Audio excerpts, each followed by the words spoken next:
Hello and welcome back to another casted game on the Age of Bison YouTube channel. I'm Sir Shark Dad, and I'm joined here by GideonAI. We have another game in our 1v1 tournament, new series here, with GideonAI playing Britain, and a new member of our channel, and who has kind of been taken over on Twitch lately. You've probably seen some of his streams, Remix here, playing the Ottomans on the map Fertile Crescent. GideonAI, what are you thinking about this matchup and this map? And lend your brilliant expertise and all your mathematics. Wow, no pressure. So, hi guys. Fertile Crescent, a map that rewards, map control, a lot of hunts in the middle. You want also to take the sides, which are very rich in coin. There's gold mine on the side. And this is something that Ottomans love, taking early map control. We all know and sometimes suffer from the Gen Rush or the Gen A Bust Rush. But Brits is also a civ that likes having a lot of hunts.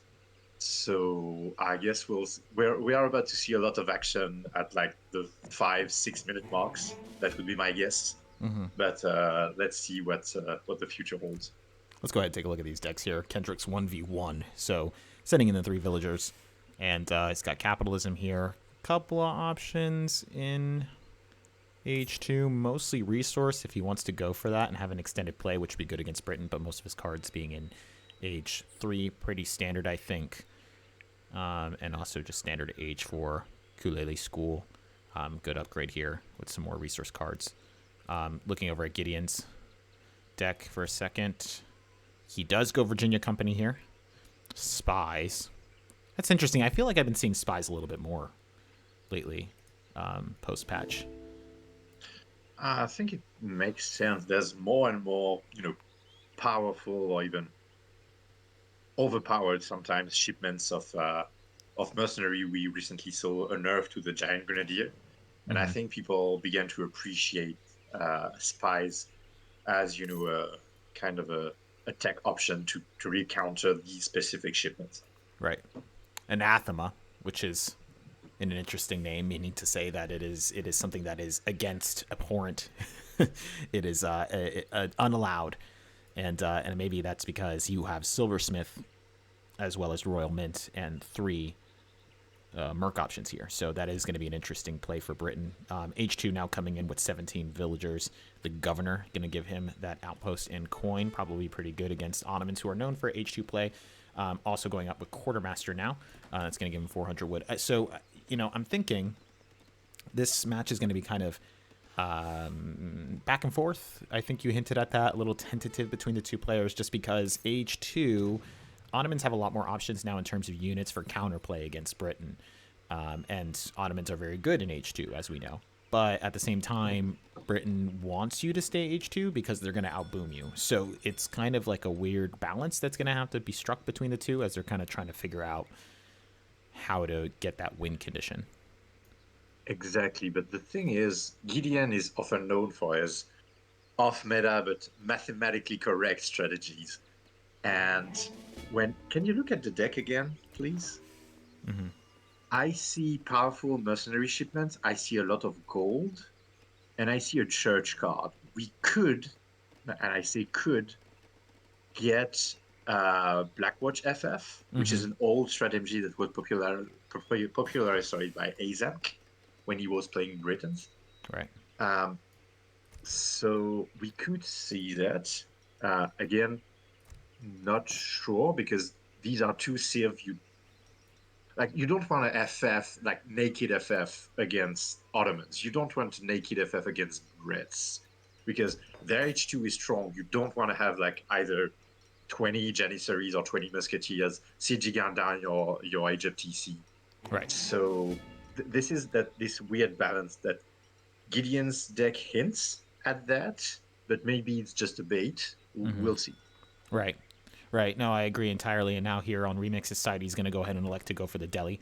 So hopefully he gets to macro up 5 for that. And it looks like probably a Cav semi-FF, which would be good if he can get the raids in. But we know that Britain can go Musk here. Must-Cuss combination, and he does have the 6 Musketeer, but he doesn't have the upgrade cards for that infantry unit. But like you said, there may be. I mean, I don't know, because Britain doesn't really go Fast Fortress just because they want a boom age too. So, and that's what we're seeing. We're seeing a really, really aggressive Virginia Company boom here. Now we currently have 9 manor houses. But check, he has a tavern, and he's going to abuse the fact that he has a lot of pop to make outlaws. And the thing is, he doesn't have theater in the decks, so I don't think Remix is going to expect it. Probably not. I don't think he scouted it. Let me see. Delhi now coming in on Remix's part. He does not see the tavern. Gonna go after this explorer here right now, and we do have the Thuggees. Now, I don't know too much about Thuggees. If you want to educate me, do these guys counter these Cav, or are they not really? No, the Thuggee is switching because the Thuggee is an outlaw skirmisher that costs 6 population. It's one of the biggest population cost of all outlaws. Oh, huge raid. They're going down almost the second one, and good Minuteman pop and timing, and then already protecting those longbowmen who would absolutely get wiped by the Delhi. So pretty good part on Gideon, but a good raid also on Remixes. And like you said, he is switching now to the Dacoit. So the Dacoit is the Musketeer. So there are 2 outlaw selection on each map. And you have the Thuggee, which is a high pop, high damage skirmisher, and the Dacoit, which is a high pop, as an outlaw, high damage musketeer. Interesting. And so these guys are going to be costing, which is good. I mean, I'm surprised we haven't seen more Merc play. That was a 20 pop, I believe. 20 population batch, and you can afford it because you have. It goes hand in hand with what Britain's doing in terms of a pop, and then you have the silversmith and tons of vills on the coin mine there. It's actually a really interesting build. I didn't expect that because I wasn't seeing theaters in the deck, but it makes sense with a mana boom to really use this pop effectively. Right. And now we have an H3 coming in on Remix's part, Exile Prince, so it's going to be a fast age up. Immediately macroing for that, so a really good semi-FF, just dedicating himself to the 5 Delhi play, and then immediately switching over. Pretty much all chopping wood here, so I'm imagining he's going to go for some sort of forward building placement. Can you check the deck again for Ottomans? So we don't have a church card, so new order infantry is out of the question for this wood chopping. But we could see a Bodo with multiple TC, I guess. Or just, general infrastructure that works too.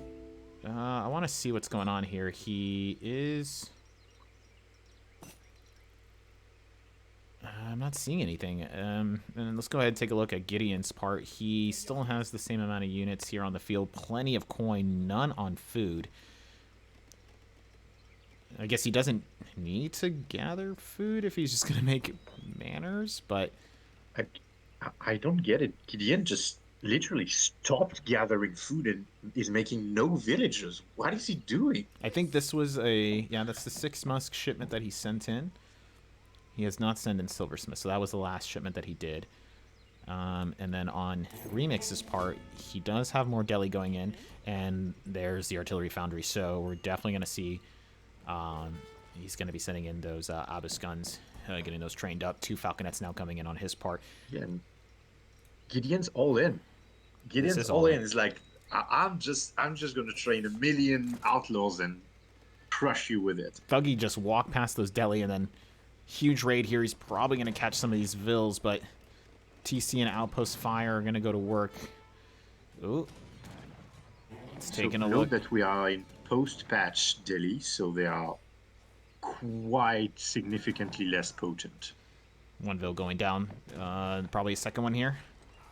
Second vill going down, not catching that third, so definitely worth it, losing only 2. Oh, yes. Nice. 28 to 25, so that's actually looking pretty good for Ottomans in terms of their eco. But also, like you said, Gideon is all in, and I don't know. Are these mercs strong enough in H2 to really? You can check the stat. Like the Thuggee is a monster, but it's 6 Oh, 2 Falks. And the Falk shipment is gonna wreck him. Like, he needs to go in melee. He's not in melee. Beautiful micro by Remix. Great micro, And I say that, and suddenly he stops. Abyss are still going to be going to work here on the backside of the TC. Miniman being popped. Deli now getting on top into the action, just the two of them. This is a huge dedication on his part, and that is a wipe in the mass. Even if he does kill Remix's mass, he's... Yeah, I think Gideon's in a bit of a pickle now, because like his opponent is H3. He can train Falks. The Outlaw, there is no heavy cavalry Outlaw, and specifically not on this map. So there is no direct counter to Falconets. So if he just decides to go infantry and Outlaws, you can just spam Falconets or Abus, and you have no counter. And this is exactly what's happening with these Abus, or there's just the 5 Abus gunners immediately cleaning this mass, and then a Jan shipment coming in H3. Really good pop on Remix's part, and that is a cleanup. And I'm still wondering what Gideon's going to do now. He has now banked 2 shipments. I mean, he needs to be looking now to go H3 at this point. He does have another batch of Thuggees here. Look at the stats. Look at the stat of this monster. 45 ranged attack in H2. It is a bit slower in terms of the attack, but these guys do hit hard. And however, I mean, these Abus are just nasty.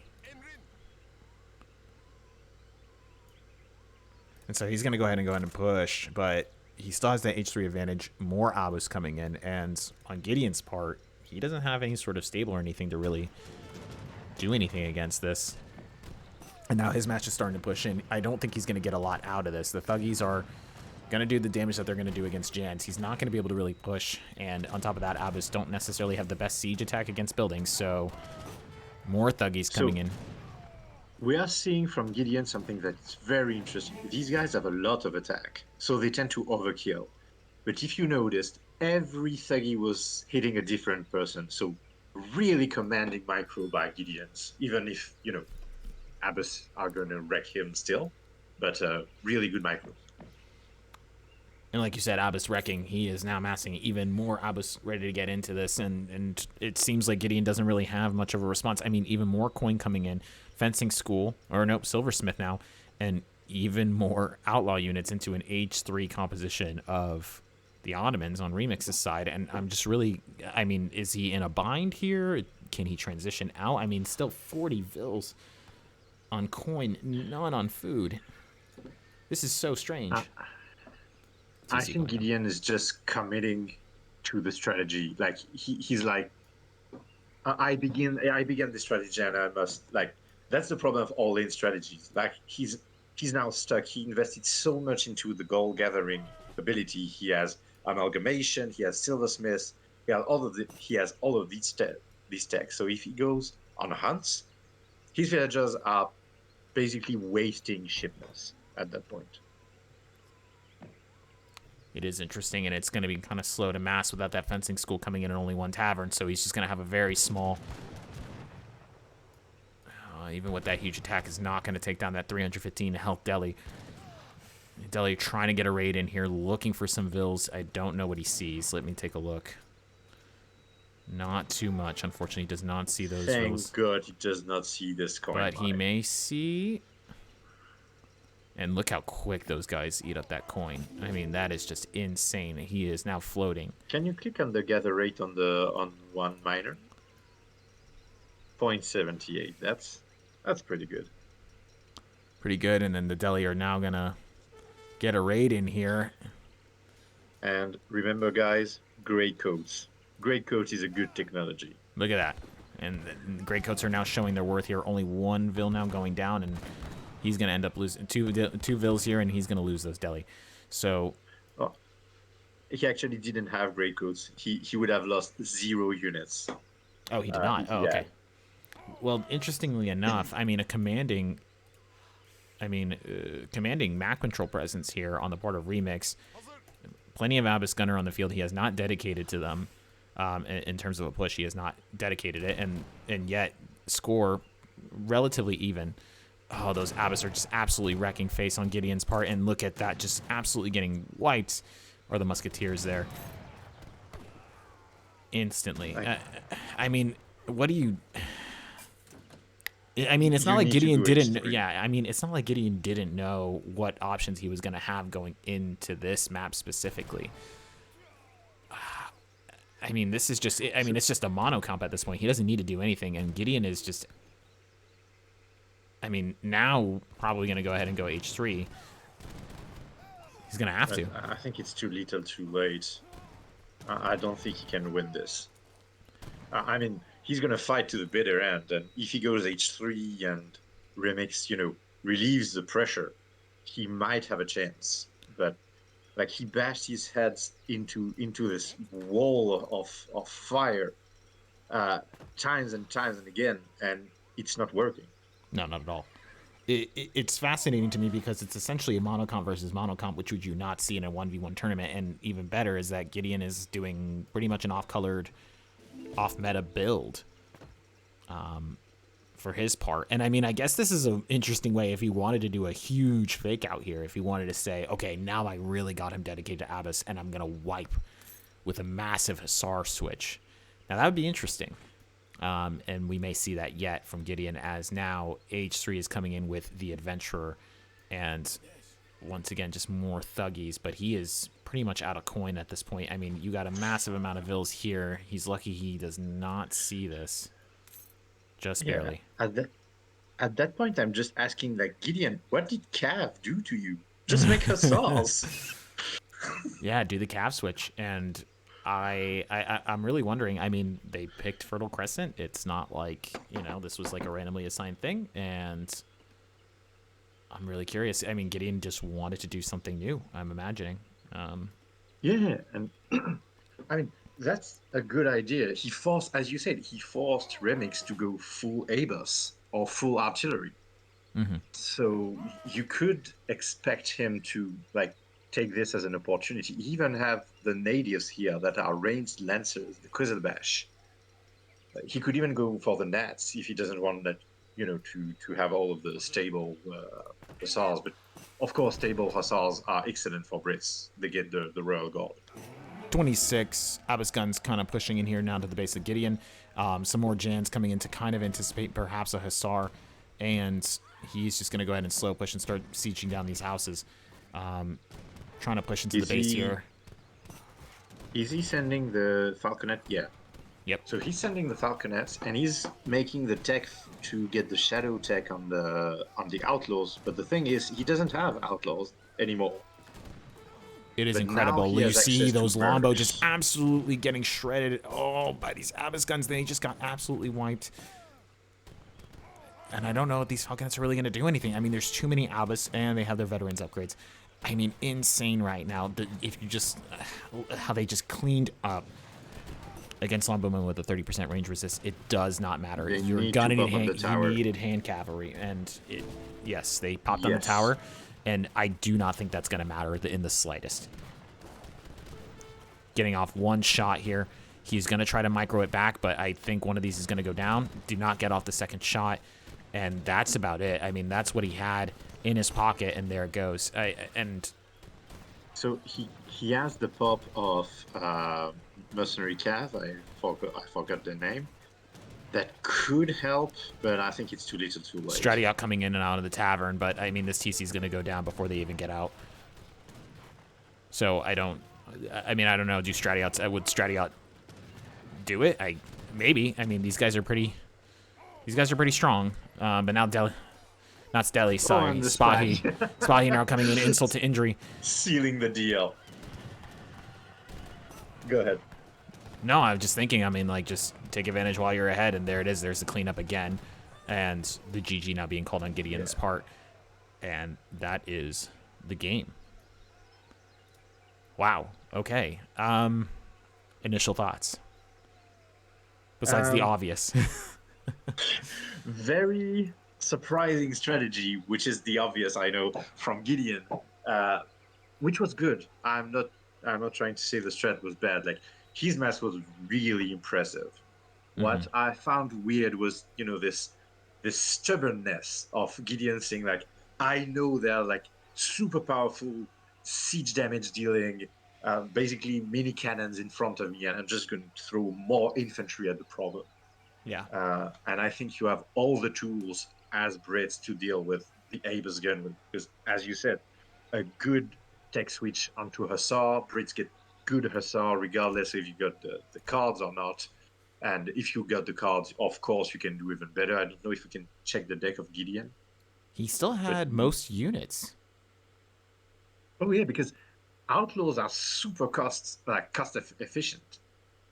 Is this The thing is, population? they got So counter. most military units is population, right? No, it's just number of units. But the thing is, the Ottoman economy was much, less efficient and much less powerful than the Brit one. And that's almost always the case. The thing is, Remix didn't have to remake units. Like he has a 2-to-1 ratio. Right. Interesting. You can see the stats: 112 with 68 killed. I mean, you don't survive numbers like that. You just don't. I mean, your economy just goes to waste. You're just throwing away resource right there. Completely, yeah. Can we check economy with resource gathered? Mm-hmm. Like Gideon is slightly below, but can we check like the actual economy tab to get the number of resources put into units? Like Gideon spends much more into units, but it just doesn't matter. He gets wipes anyway because he doesn't have the SR to deal with this Abus.